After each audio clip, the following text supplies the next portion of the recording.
What's going on, Jerome's? So everyone knows that TJ Hockenson is going to be a force in the Vikings passing game this year. First full offseason with Kirky Jerome, Ezekiel Cousins, and Kevin O'Connell. Hit the ground running last year. Was the second best tight end in terms of stats-wise after the trade deadline, after Travis Kelce. And big-time things are going to happen for the pride of Iowa. He's already bought into the Minnesota culture, and it's great. But a couple things going on. So number one, back at night practice, TJ Hockenson, so he was in pads, he did individual work, but didn't do team drills. And no one really thought anything of it. Kevin O'Connell has been pretty famous about being very overly cautious with guys. I mean, like Danielle Hunter, not injured, but it still hasn't been doing 11-on-11 work.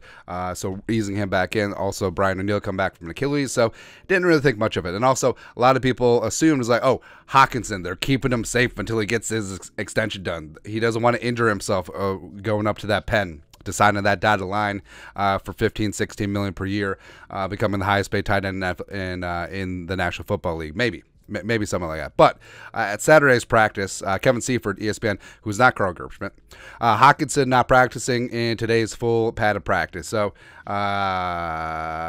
less ideal. Less ideal. And then Judd Zulgad. Hockenson left the field and appears headed inside with what looked to be an athletic trainer. Now, again, like we said, it takes some time to adjust because with the previous regime under Zimmer, a guy who wasn't practicing, he was legitimately hurt. Like you can't make the club in the tub.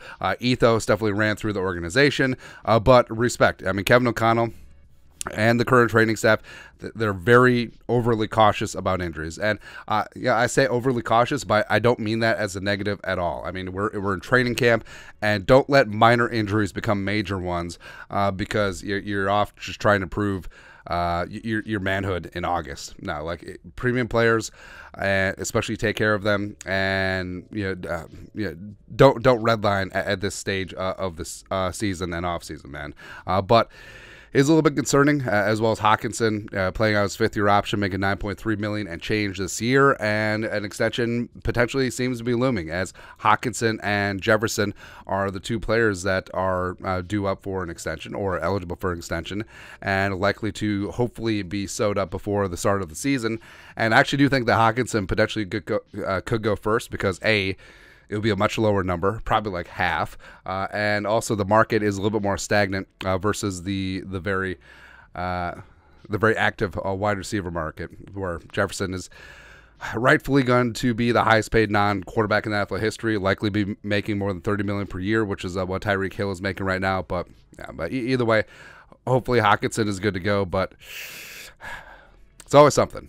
Always something in it, man. But your thoughts are thoughts. Is a Vikings tight end TJ Hockenson nursing a minor injury right meow? Let us know your thoughts and our thoughts in the comment section below. Subscribe for daily Vikings takes. Want to support the work? Put a little something in the Venmo. But till next time, Skol, production value.